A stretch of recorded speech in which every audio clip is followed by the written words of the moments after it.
Yo, what's going on everybody? Ninja here, and today we're back at it again with a Dragon Ball discussion. Now today's Dragon Ball discussion is going to be talking about the future of Dragon Ball video games. Now Dragon Ball video games at the moment, our two newest games are Dragon Ball Fusions and Dragon Ball Xenoverse 2. Now Dragon Ball Fusions 2 will be pretty much, it's been speculation that it's going to come out soon, and quite frankly it's probably going to be really similar to the first game with, you know, a few things changed up. What I mean by like similar to the first game, it's definitely going to have that RPG aspect there.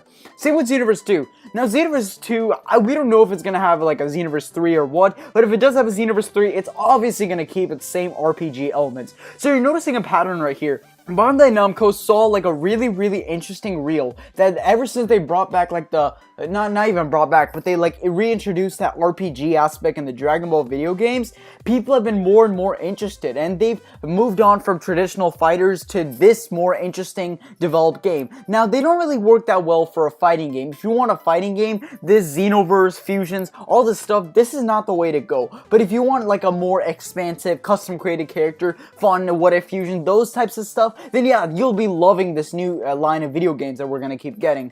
So it's definitely a possibility that the future of Dragon Ball games could go in the direction of like the Xenoverse or the Fusions, pretty much the uniqueness, the RPG element. There is definitely a high possibility of future Dragon Ball games going in that direction, due to the amount of success stuff like this has gotten. But another possibility of Dragon Ball games are going back to the 2D fighters. Now this one isn't as high of a possibility as like my last option about the custom created character RNG thing, but this still is and one open up for debate. It's the going back to the regular 2D fighters. Now, we haven't seen another like major 2D fighter since like Burst Limit or Infinite World or anything like that, because for the most part Dragon Ball games, they've kind of transitioned into the 3D emulator type thing, and they've just gone for less of like 2D traditional fighter things. In fact, the closest thing we've gone to like a 2D fighter recently is Dragon Ball Z Extreme Butoden on the 3DS, and that wasn't even that big.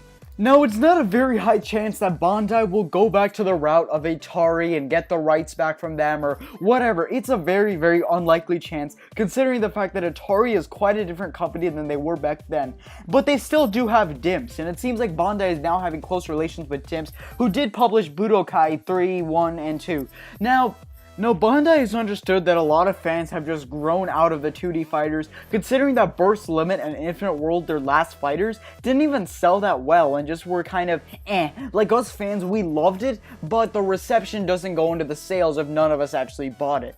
So yeah, it's very unlikely that we'll ever see a 2D fighter once again. Like, the only chance that we'll get it is maybe something like Dragon Ball Extreme Butoden, but I mean, then again, that game wasn't even that successful. It was okay, it got them a decent amount of attention, but because it's being overshadowed by stuff like Xenoverse 2 and Fusions and all this stuff, we probably won't see another 2D fighter ever again, and if we do it will never live up to anything like Burst Limit or Budokai, because Atari, they probably won't even care about Bandai anymore. Or Bandai's Dragon Ball games, at least. But now let's move on to our final category, the emulators, otherwise known as the Dragon Ball Z 3D fighters. Now, some of these notable 3D fighters are the Budokai Tenkaichi series, the Raging Blast series, and the Ultimate Tenkaichi and Dragon Ball Z Connect. Yeah, you know, it's kind of up and down. It had a nice start at the first, and then it kind of went down. And these were made by Spike. Now, Spike, this was pretty much all that was going on. Bandai was cool with Spike for like the early 2010s, late 2000s, you know, that kind of era.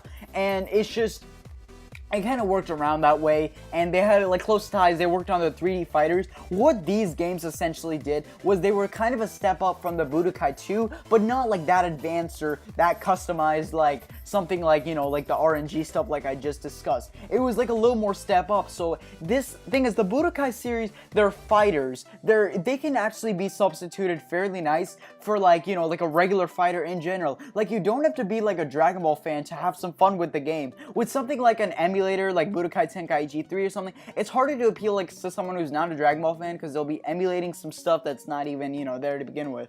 And essentially these 3D fighters are designed for the Dragon Ball, pretty much the Dragon Ball fans who want to like emulate this series or recreate it or whatever. I think a good reason for why the latter games, you know, people were getting sick of was they were getting tired of seeing the same story once again, reliving it over and over, because after a while it did definitely get old.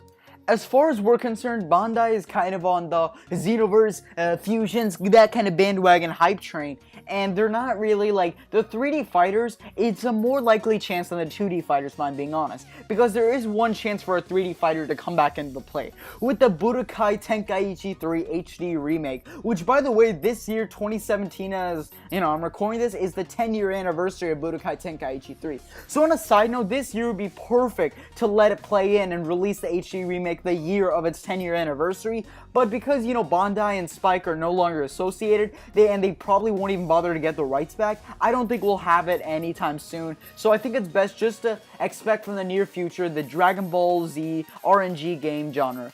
And this little side thing right here, there's gonna be someone in the comments saying like, oh, you forgot one genre. The genre that they're probably talking about is like the beat 'em up style Dragon Ball games, like the Dragon Ball Revenge of King Piccolo. I love that game. First of all, that game is awesome. And the Dragon Ball Revenge of King Piccolo thing, I doubt Bandai will even touch about it nor care about it for a while, because it's just their last one, Revenge of King Piccolo, and they haven't really gotten a major one. Sure, there have been like some Dragon Ball games like on the Game Boy Advance and stuff, but those are from years ago, and I doubt Bandai even, you know, like, let alone cares about it. But yeah, guys, that's just been my little video talking about how I think the future of Dragon Ball games will play out, and me analyzing each genre of Dragon Ball games to see if they'll appear in the near future or not. I hope you all enjoyed this video, as I worked pretty hard on it, and But anyways, guys, thanks so much for watching. Ninja out. Peace, everybody.